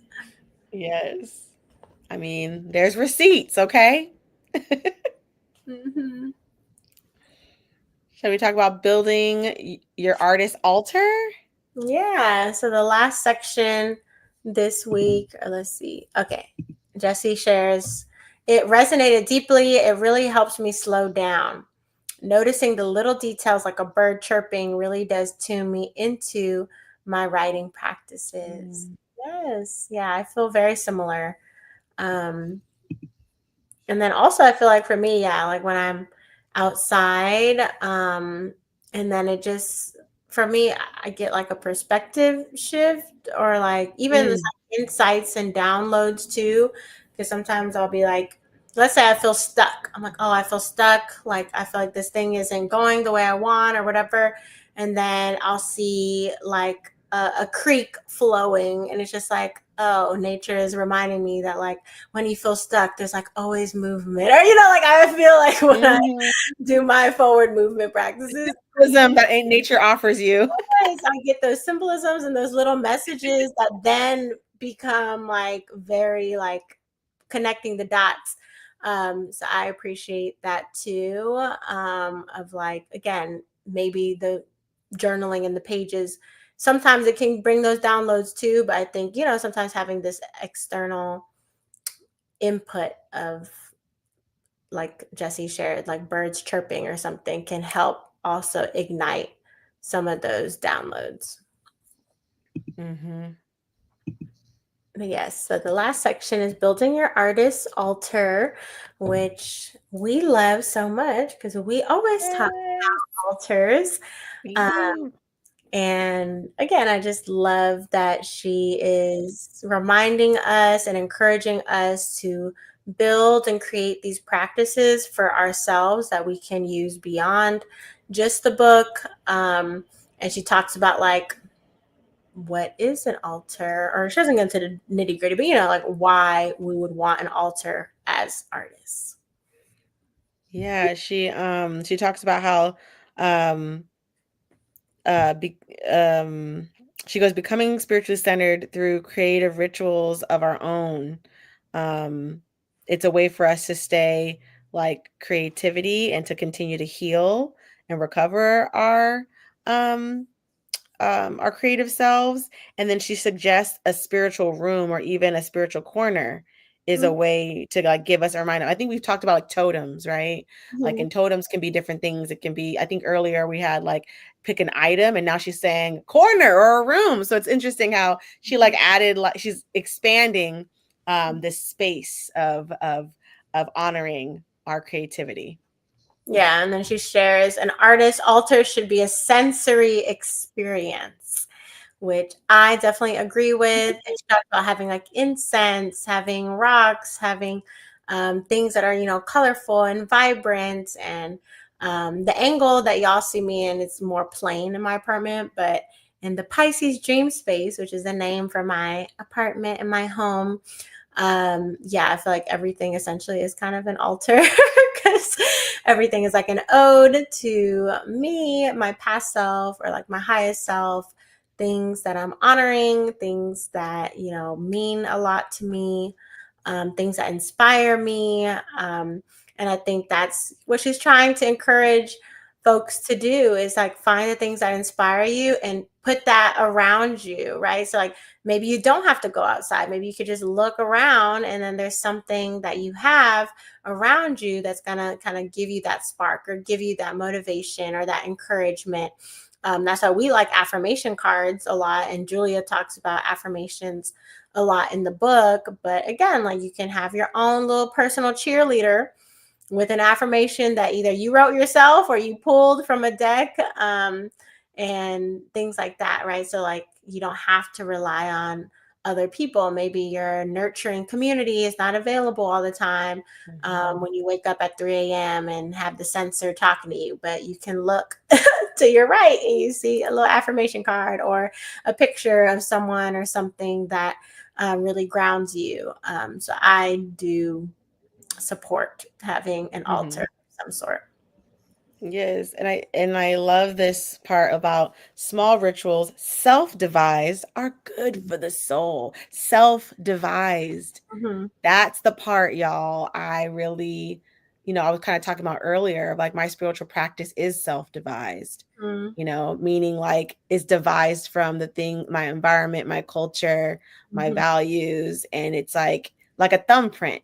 Like your rituals, y'all, should be like a thumbprint, meaning it's very particular to you, and that's what makes it fun. But we love sharing and talking about building altars, and we love seeing how and learning how other people ritualize their creativity and all that. So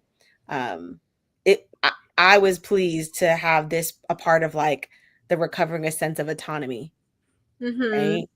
Like, Yeah.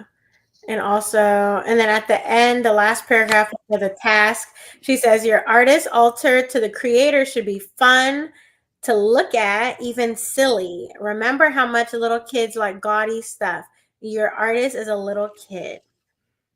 Right. And so I do that as well. I have like a whole basket of disco balls right here that I'm looking at. And then in the morning when the sun is out and like in the sunset, it just sparkles all over my apartment and it's really cute. I have like just random things now, very vibrant yeah. stuff. So yeah, just do whatever you like, do whatever your child self liked, and just like slowly start accumulating that. And kind of what we did throughout the weeks, there'd be weeks when she's like, oh, go outside and collect some flowers or collect some stones, right? And you can Mm-hmm. add those to your altar. And in Yeah. Soul Tree, we've talked about in our different workshops where like altar could be your physical space, like a home or a room, or like Julia said, just a shelf. Or it could be your body, right? Like maybe you have things on yourself that helps you feel inspired, helps you feel grounded. Or it could be something that you take with you. So we made these like portable mini mobile altars at our Radical Soul Care workshop series. That was kind of like a Altoids tin size, and it opened Mm-hmm. up, and you can decorate it. You can put little totems in there, and then bring it with you wherever. Or even if you have it on a shelf, it's like a dedicated space. So there's many ways that you can create an altar. It doesn't have to look like any one thing, but we do share those practices all the time in our Yeah. soul Tribe community. So if you stick around, if you're new, then you will learn. You Uh, will eventually. Sunny shares, I loved your altar workshop when you said every little area for each thing can be an altar. Exactly. Like I'm looking, that's why you see me going like this, because I'm like, yep, the top of my desk, there's like a big like shelf, and and like that's like my like altar when I'm like doing like work things. And then I have like literally an altar by my bed, like with like things that help me like relax. And then I have my altar here, and then I have the one that you can see Mhm. on this side. So yes, like different all like wherever you like put things, like, and I think that's we're gonna, and then we said this in the workshop too, that there are intentional places where you have put together to be an altar, but also notice, like take the time to notice today, like where you collect things, like sometimes like you're creating altars, like even if you're not aware of it. So now it's just like almost like this chapter is giving us a space to create an intentional altar, but definitely we can intuitively naturally create altars of where we already place bundles of things. Mhm. Yeah. Or if you're someone who like makes vision boards and stuff, that could be an altar in itself or a part of your altar. Like I have 3 of my vision boards like on my kitchen counter because I used to put them like in my bedroom, but I don't need to get into it. But I'm not always in my bedroom, but I'm always in my kitchen. So I like that I can see that literally every day because it's like where I usually put my cup to like get my water and stuff. So also, sometimes that could be nice too. Like if you're trying to create a new altar space, think of like the places that like bring you joy or that like you're in Mhm. all the time. Because then, okay, if you see these things that are inspiring you and it's where you get your water every day, then that might be more helpful than like, oh, your art studios in your basement that you only go to on the weekends, So you want to just think about, again, we always are talking about like tailoring this to your own journey and making sure it feels good for you, and trying out different stuff. Like, you never know. And like Tony, and what? Huh? where my hats are. That's my accessories altar. Y'all, I'm gonna show you one of my altars because it's hilarious. Take a look. Do you see that right there? Oh my gosh. Now it's like Because it's the order of the hat. So that is an altar. Look, even down there, I have some shells, and then I have this other altar here. I'm not gonna turn around and show you my desk altar because that's just a little too much. But giving y'all a little bit like that right there. When I said piles of things that you adorn yourself with, that is my altar. Those are my little special bags, my special hats, my y'all need to special take belts. note of what level, what height the hat man is right now, because I bet you next time it's gonna be even taller up there. He's a hat man. Skibbity boom boom boom. Taller up to the ceiling. How tall is the hat? How the hat is taller than me. Y'all, the hat is taller than me. So this is one of my altars. So get creative, but you guess what? I know most of y'all have seen me in a hat because I used to have these buried in a box. But no, I decided through Afro minimalism to display my hats. And I be wearing hats, don't I? I also have an accessories altar. You know what? Let us know in the chat if you'd like a tour of all my altars. Sultry Sisters edition. Tony can share hers and I will. Let us know. We will do it, but let's get back to the book club. That's a hat stand. Skibbity boom boom boom. Boom boom. There has to be joy and enthusiasm. See how I lit up? See how she's chuckling? Sensory. Yeah. Yeah. Yeah. So anyways, let me calm down. Wants the tour. I want the tour. Yes, we will give you the tour. And then Sunny shares, for our culinary arts, we have a coffee bar altar with cute tools and cups and syrups we make coffee art with. I have a place in my kitchen. I mix spices and sauces like a little witchy altar. So fun. I love that. Yeah, in my kitchen, I do have my little herbal corner of Yes. stuff. Yeah, I definitely do. Yes. Oh, we love it. Love that. So yeah, so that concludes the sections of the week. So I guess we can quickly just kind of check in with some of the tasks. I guess we can point out any tasks that really like stood out to us, or if we want to share any of our insights and reflections from any of the tasks from week 11. So those of you who are just joining or new to the book club, the task is the section of the chapter where we're able to dive deeper into the work. And so this theme was recovering a sense of autonomy. And so, yeah, for me, número cuatro, working with honest changes section in week 4, inventory yourself with the ways you have changed since the beginning of your recovery. So y'all, that's the one I did. Did y'all, anyone else do number 4? Yeah, I did 4, 5, and 10.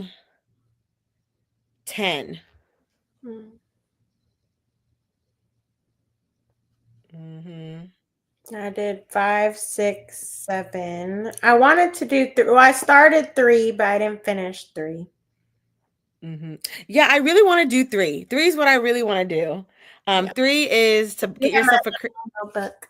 Oh, you did? Oh, it's so cute. Handmade with like a hand printed from a local. Oh, yeah, it's cute. Is it lined or unlined? Lined. Lined. Oh. Size. I mean, I already have a pocket size other journal that has like a Pisces artwork on it from last Artist Way that I used for like my artist date, but then they said you need to get a new one. So then. Yes. Well, because for me, like the reason why for 3, I was like, get yourself a creativity notebook. I don't have any more notebooks left. Well, I have some notebooks left, but they're like they've already been written in. Like they're like, the rest is still unwritten, standing at the blank. I've been starting notebooks because I used to like have notebooks for like different things, but I don't want to rip them out. So that's a personal thing. Back to the tasks. I did number 4, honest changes, and I went back to week 4, y'all, and I wrote about wanting to walk again. I wrote, I crave more time to walk. And at the time I was saying my schedule is, because this was like I was in grad school, my schedule is just so packed. I feel like I don't have the capacity or energy, but I know it will come down to scheduling it. And then here I am, week 11, like consistently. I'm like, I've walked. I have been walking, but like the commitment to a walking practice. I think that was like, that's specifically what I was craving. Like I crave more time to walk again. And I think the key word in that sentence, I crave more time. Because I was we walk around. I've been walking around, but like the time to intentionally walk was not there. So and then I wrote down, and then she says like the ways you have changed, and then number 5 is list 5 ways you will change as you continue. And that was nice to like say all the ways. And it was cool to like see like something so simple like that I wrote week 4, and to see like I wasn't like remembering like, oh yeah, remember, but I mean I kept writing about it, so I did remember, because it was a constant thing that was showing up in my morning pages that I finally got to it. So I realized, oh, that's the power of the morning pages, because if you keep writing about it, eventually you gonna want to do something about it, or I don't know. That's my experience with it. Or like be able to clock the time when it finally happens. I think sometimes we don't, without writing and without time to reflect, we don't realize when the thing does happen. So that part too.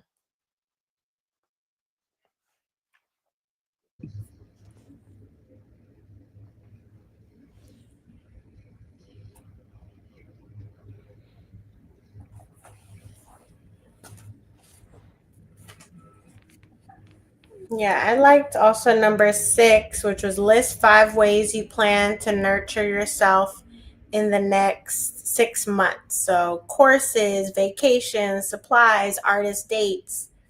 So I definitely listed more than 5, but I was like, ooh, these are a lot. But yeah, I was like, oh, I do want to like keep up with my artist dates. I have some ideas for artist dates. There's like some exhibits I want to go to.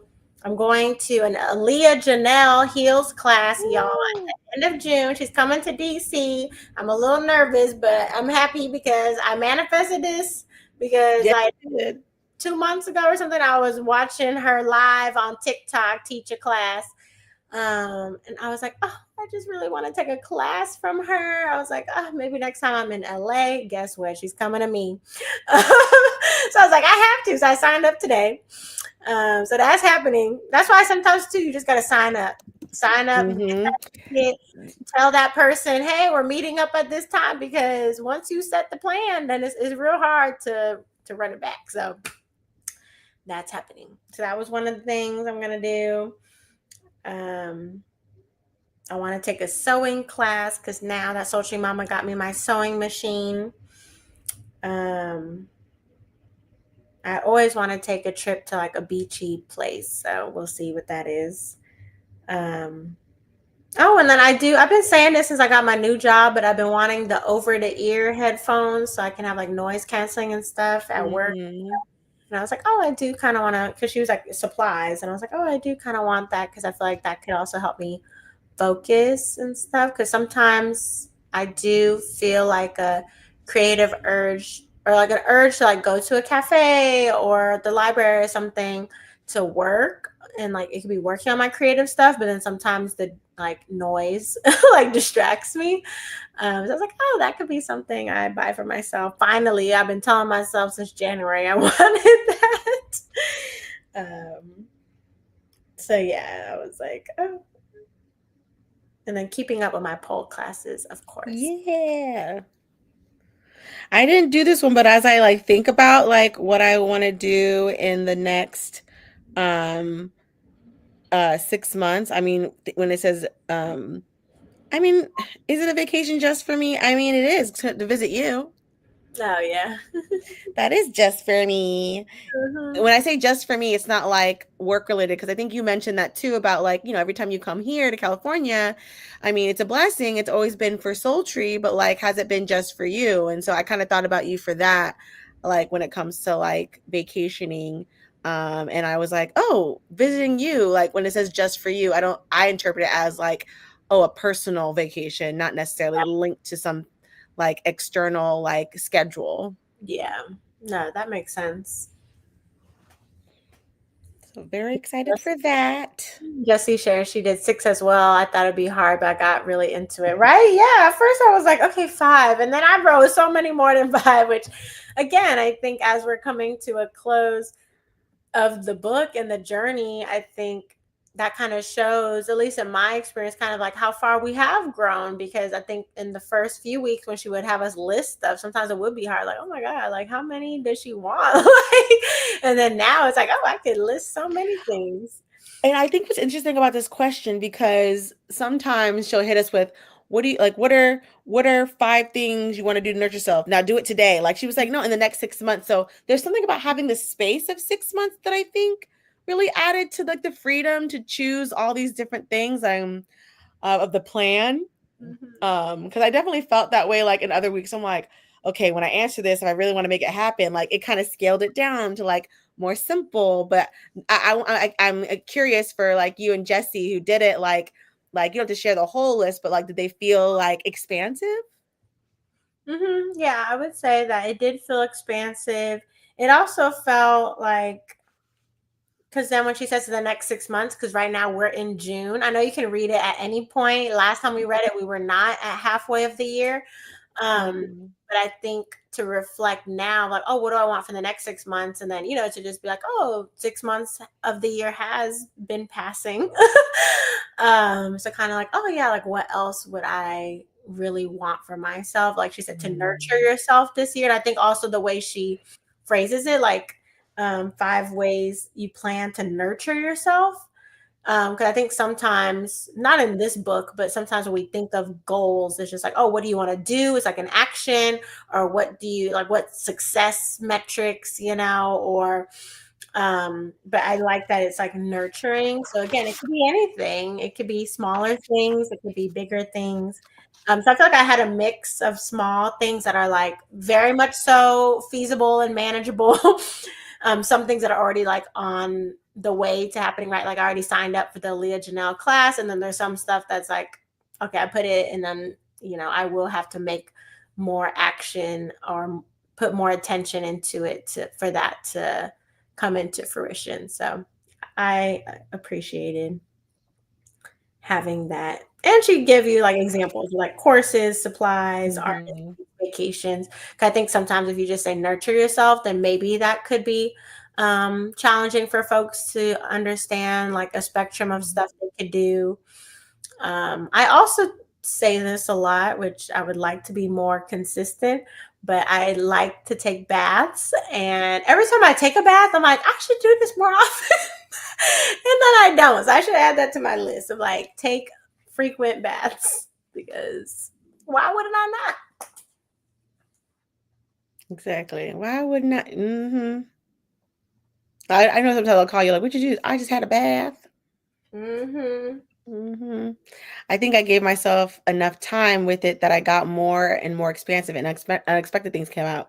Like, oh yeah, I wanted to visit that garden, etc. The oh yes, right? The excavation of like, the possibilities of the different ways to nurture ourselves. And I feel like that's been the beauty of this book of like the power of lists is like, and allowing yourself to, like you said, give yourself time with it and more Mm-hmm. expansive. And I realized too, like through this is like making lists through the artist way has allowed me to also realize that I do thrive with making lists. I think we talked about this a few episodes ago. And I'm like, wow, I do respond well to lists. Mhm. Whether it's like creative lists of like past possible lives, or even lists of like the possibilities of how I could spend my day. Mhm. Exactly. Because yeah, lists are just like organizing your thoughts, so it's helpful Mm-hmm. with the morning pages. It's just like unconscious, your subconscious, just on the page, right? But then now with the task, a lot of time the list of like, okay, now let's have a more organized stream of consciousness. Mm-hmm. And still write what the first things that come to mind, but like we're just going to list them. So I do feel like, yeah, there's probably some sort of brain psychology of like why Mm-hmm. that's helpful. Because then also, again, it's like probably easier to recall. Because I know when we write down our Mm. imaginary lives, I'm able to remember, and then sometimes, Yeah. oh yeah, I wrote that from my imaginary life versus like just reflect to yourself, you know. Mm-hmm. So writing it down probably helps with that. You know, people Mm-hmm. manifesting is like that magic of like writing it down. Mm-hmm. And one thing I also added for number 6 was to hang up my art in my apartment. Like my old apartment, I had more art. I had art hung up. Right now, I have no art hung up. I have other artful pieces around, but nothing like on my wall. But I do collect art, so I was like, oh, that is something. And because I just renewed the lease to my apartment, I was like, okay, at least I know I have a year again. So at least I can hang these up for another year or a year at least. Mm. Yeah, that'd be a great way to celebrate like another season in Pisces Dream Space for sure. Yeah, because y'all has been rickety I rockety. can help you when I visit you. I can help you, Oh, yeah. or I can be there for my arrival, whichever you want to do.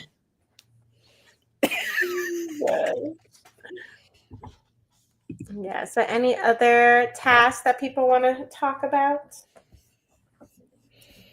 I can sense we're savoring like the end of chapter 11, week 11, because we know next week, y'all, is the final countdown. We're gonna have Nia joining us, or a special. It's the final countdown. Yes. So I have a special guest, um, our an artist. Um, it's been real, y'all. We have Sunny commenting on IG. For the next 6 months, they plan to make some bath bombs. Um, Mm-hmm. Creative herbalist salves, maybe. Yes, Alves, and push you to take more baths. Yes. Yes. I have a bath bomb waiting for me. Just I have a few. I have my bubble bath, I have bath bomb, I have my oils. I got it all, y'all. And my bath in my apartment is actually very comfy for baths. It's like huge. It actually takes up a lot of water. Maybe that's why I don't use it all the time. I'm like, it's a lot of water. what about a foot spa? Oh, I have that too. You gave me one. I can see. I got no excuse. I just need to be soaking. Soak, soak, soak. Uh, Mhm. But yeah, so thank you all for journeying with us into week 11. Again, round of applause for all of y'all for being a part of this journey, for being open for yourself. Similar to like what I say in yoga, like if you came to the mat, you know, there's a reason you are doing the work, even if you're just there in child's pose or savasana, and then similar to artist way, like whether you're doing the pages, the dates, or you're just here to listen, or you just do creative doodles at home. It doesn't matter where you are or how you're showing up, but the fact that you felt called is a reason. So yeah, we will close next week, but we do want to have like some sort of creative circle space post. So definitely either comment below, or if you're watching the replay, or DM us, email us if you're interested in that. And we'll kind Yeah. of see how that will look like. We're not sure yet, but we want some sort of space. So that definitely will happen. And again, tomorrow, 4 p.m. California time, 7 p.m. Eastern time, we are going live to share all the details about our 4th annual Summer Solstice Festival happening on June 20th to 22nd, y'all. In 16 more days is our annual festival. So get excited, get a ticket, see us there, and see you tomorrow. She's like, I'm ready for bed. It's the end of my day. Can't believe it's almost over. Yes. We look forward to, finalizing and finishing this because it means it's going to lead us into the festival, y'all. Like we are in it. We're here, and we're in it. Again, announcements. Happy Pride Month. We're going to be at Pride by the Beach on Saturday. And we will be in Oceanside in North County, San Diego for our festival, June 20th through 22nd. So you have many opportunities to celebrate and connect and create with us in real life. Tony will be in town. It's going to be beautiful.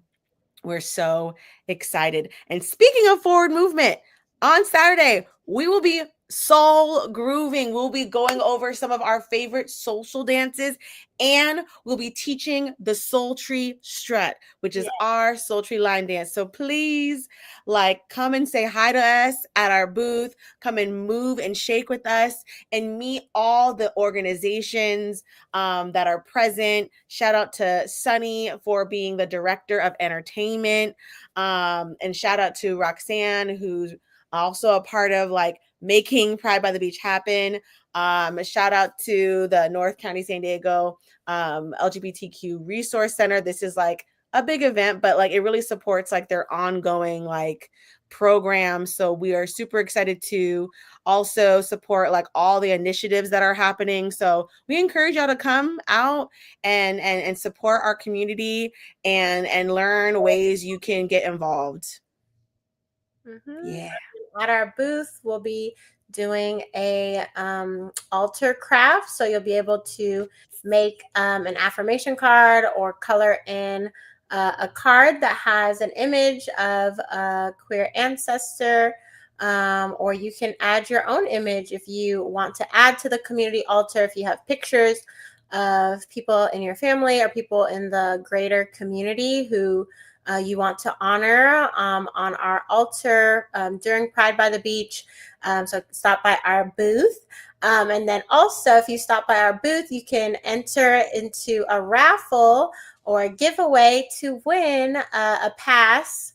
We'll have different tiers of passes. So either our community mixer, 1-day pass, or a full festival 3-day pass. So yeah, you don't want to miss out. And right now we still have our BOGO, Bring a Pal flash sale. So if you buy one ticket, you get a ticket free for a friend. Ends this Saturday. So see y'all at Pride by the Beach and don't miss out. It's going to be fun. And it's such a fun way to bring in the summertime. So we're going to be dancing, having fun this Saturday.